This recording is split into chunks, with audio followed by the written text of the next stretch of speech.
নিয়ে যদি ব্যস্ত থাকেন তাহলে কিন্তু জেলার ডেভেলপমেন্ট হবে না। Please forget that. ওখানে প্রোটেকশন করুন।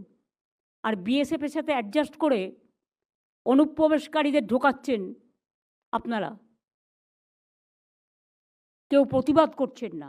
আপনারা ঢোকাচ্ছেন না, ঢোকাচ্ছে বিএসএফ। বিএসএফ ইসলামপুর দিয়ে লোক ঢোকাচ্ছে, আমাদের কাছে খবর আছে। সিতাই দিয়ে ঢোকাচ্ছে, চোপড়া দিয়ে ঢোকাচ্ছে,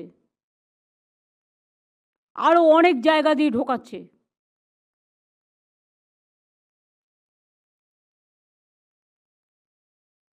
বিএসএফ মেয়েদের উপর অত্যাচার করছে, কিন্তু আপনাদের দিক থেকে কোনো প্রতিবাদ কেন হয়নি? ডিজি রাজীব কুমারকে আমি বলবো, কোন কোন জায়গায় লোক ঢুকেছে, লোক ঢুকিয়েছে বিএসএফ। কারণ বর্ডার আমাদের হাতে নয়, বর্ডার হচ্ছে বিএসএফের হাতে। যারা বাইরে থেকে আসে, ভিসাও আমাদের হাতে নেই, সেন্ট্রাল গভর্নমেন্টের হাতে। যারা প্লেনে আসে তাদের কোনো লিস্টও আগে আমাদের দিতে এখন দেয় না, ফলে আমরা জানতে পারি না কারা আসছে, কারা ঢুকছে। ট্রেনও চলছে, বাসও চলছে, বিএসএফও চলছে। আর বাংলাকে যদি মনে করে কেউ অনুপ্রবেশকারীদের ঢুকিয়ে আর তৃণমূল কংগ্রেসকে বদনাম করব, এটা তৃণমূল কংগ্রেস করছেন না। তৃণমূল কংগ্রেসের করার অধিকার নেই এবং সাধ্যও নেই। এলাকাটা কন্ট্রোল করে বিএসএফ। ভালো করে শুনে রাখুন, কোনো দু একটা টিভি চ্যানেল বিএসএফের দায়িত্বটা তৃণমূল কংগ্রেসের ঘাড়ে চাপাচ্ছেন।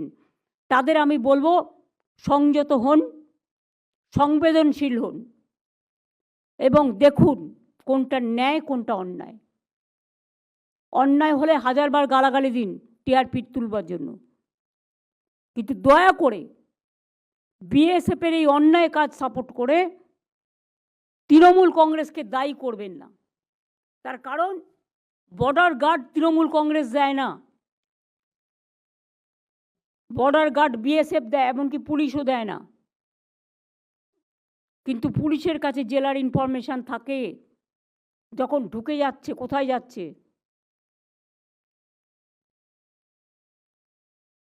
ডিএমদের কাছে ইনফরমেশান থাকে কোথায় যাচ্ছে।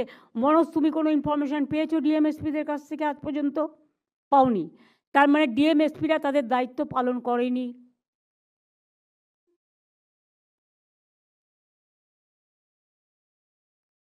রাজীব কুমার আমাকে কিছু কিছু ইনফরমেশান দিয়েছে এবং আমি লোকাল ইনফরমেশান পেয়েছি কিছু। যে ইনফরমেশানগুলো আমাদের কাছে পজিটিভ এসছে, আমরা জানি ডিটেলসটা আমার চাই, কারণ আমি একটা স্ট্রং লেটার লিখব কেন এটা করা হচ্ছে। আমরা তো চাই ওখানেও শান্তি থাক, এখানেও শান্তি থাক। আমাদের তো দুই বাংলার মধ্যে আমাদের কোনো খারাপ সম্পর্ক নেই, চিরকালই আমরা এক ভাষায় কথা বলি, এক ভাষায় পথ চলি। চিকিৎসার কারণে কেউ আসতেই পারে, মানবিকতার কারণে কেউ আসতেই পারে, কিন্তু আমাদের জানাতে হবে। এটা আমি তাদের কথা বলছি না।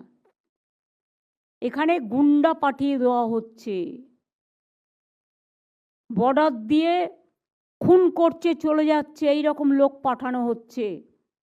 এটা বিএসএফের অনেক ভেতরকার কাজ। এর মধ্যে কেন্দ্রীয় সরকারের একটা ব্লুপ্রিন্ট আছে। কেন্দ্রীয় সরকারের ব্লুপ্রিন্ট যদি না থাকতো এটা হতো না।